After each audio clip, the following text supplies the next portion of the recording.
जय हिंद दोस्तों, मैं Awadhesh Kumar Yadav.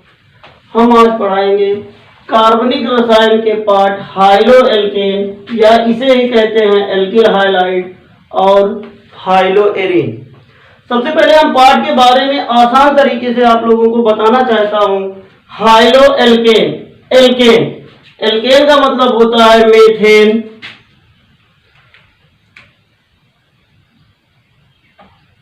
Ethane, propane, butane, pentane. Alkane के बारे में हमें याद हो गया methane, ethane, propane, butane, pentane.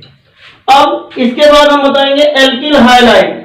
Alkyl halide या एल्किल को हम व्यक्त करते हैं कैपिटल आर से, और एल्किल जैसे होता है एल्किल, काप छोटी मात्रा है, अब यहाँ पर काप एक मात्रा है, ये होता है मीथेन। अब एक हाइड्रोजन इसमें से बाहर निकालेंगे और हो जाएगा ये CH3। एक मात्रा है तो एक मीथेन है, और काप छोटी एक मात्रा है, ये थेन है, तो ये हो जाएगा मेथिल। अब दूसरा देखते हैं एथेन। अब केवल अंतर इतना है, एक हाइड्रोजन बाहर निकालेंगे, ये हो जाएगा एथिल। प्रोपेन, एक हाइड्रोजन बाहर निकालेंगे तो ये हो जाएगा प्रोपिन। ब्यूटेन, एक हाइड्रोजन बाहर निकालेंगे तो ये हो जाएगा ब्यूटेन। पेंटेन, एक हाइड्रोजन बाहर निकालेंगे तो ये हो जाएगा पेंटेन। अब ध्यान देने वाली बात है, हाइड्रोजन की संख्या, कार्बन की संख्या यहाँ 2 है, हाइड्रोजन की संख्या यहाँ है 5, तो इसे हम लिख सकते हैं CH3CH2। कार्बन की संख्या 1 1 2 और हाइड्रोजन की संख्या 3 2 5। यहाँ देखिए कार्बन की संख्या 3 है तो 1 2 3, हाइड्रोजन की संख्या 7 है तो 3 2 5 5 2 7। इसे हम लिख सकते हैं CH3CH2CH2। ब्यूटेन, कार्बन की संख्या 4 और हाइड्रोजन की संख्या 9 है, तो इसे लिख सकते हैं CH3CH2CH2CH2। पेंटेन, कार्बन की संख्या 5 है तो कार्बन संख्या 1 2 3 4 5, और हाइड्रोजन की संख्या 11 है तो 3 2 5 5 2 7 7 2 9 9 2 11। अब हमें पता चल गया एल्केन। अब हम ज्ञात करेंगे हाइलाइड। इसी को कहते हैं हाइलो या हाइलोजेन। अब यहाँ देखिए इसे व्यक्त किया जाता है यक्स, और यक्स के स्थान पर हम रख सकते हैं क्लोरीन, ब्रोमीन, आयोडीन और फ्लोरीन। जब हम इसका साधारण नाम लिखते हैं तो क्लोरीन जहां रहता है वहां लगाते हैं क्लोराइड, ब्रोमीन जहां होता है उसे कहते हैं ब्रोमाइड, और आयोडीन जहां होता है वहां लिखते हैं आयोडाइड, और फ्लोरीन जहां होता है वहां लिखते हैं फ्लोराइड। एरीन का मतलब होता है बेंजीन रिंग संरचना से। बेंजीन का सूत्र होता है C6H6। अब इसमें से एक हाइड्रोजन बाहर निकालते हैं तो ये हो जाता है C6H5, और इसे हम कहते हैं एरीन। अब हम पढ़ेंगे एल्किल हाइलाइड का साधारण नाम। सबसे पहले देखते हैं CH3Cl। CH3 के लिए हम प्रयोग करते हैं मेथिल,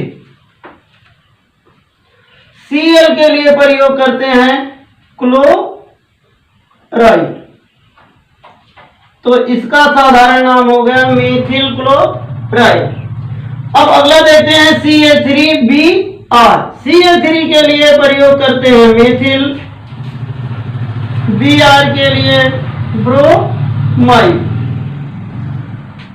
CH3 का अगला नाम देखते हैं CH3 के लिए मेथिल,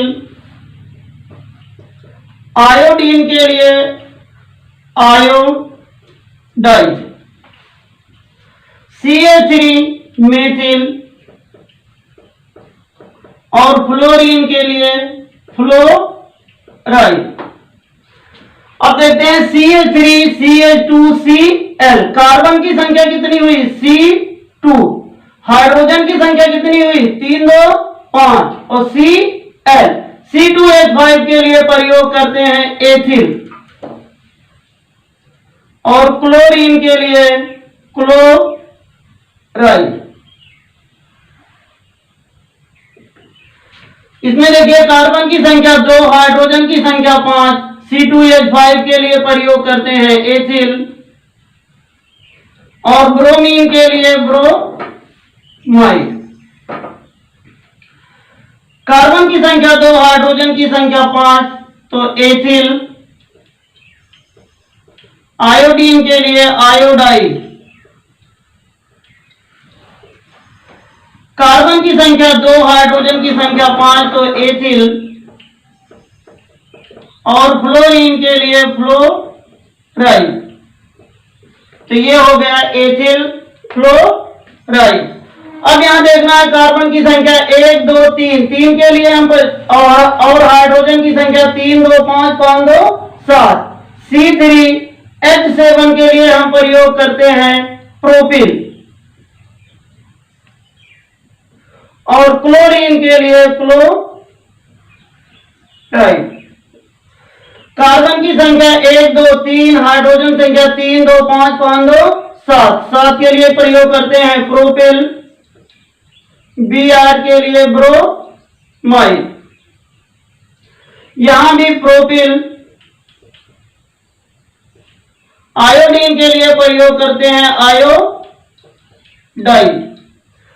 कार्बन की संख्या 1, 2, 3, हाइड्रोजन संख्या 3, 2, 5, 5, 2, 7, तो हुआ प्रोपिल। और फ्लोरीन के लिए फ्लोराइड। अब हम पढ़ेंगे हाइलो एल्केन या एल्किल हाइलाइड।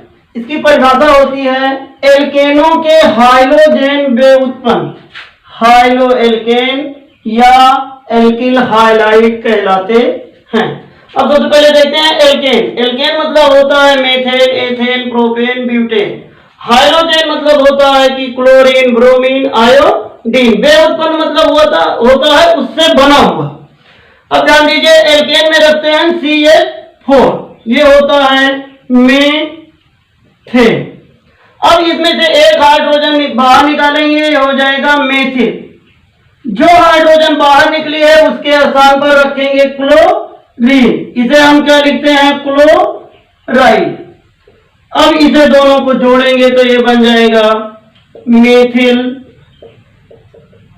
क्लोराइड। अब एल्केन के स्थान पर रखते हैं C2H6। सूत्र होता है ये एथेन का।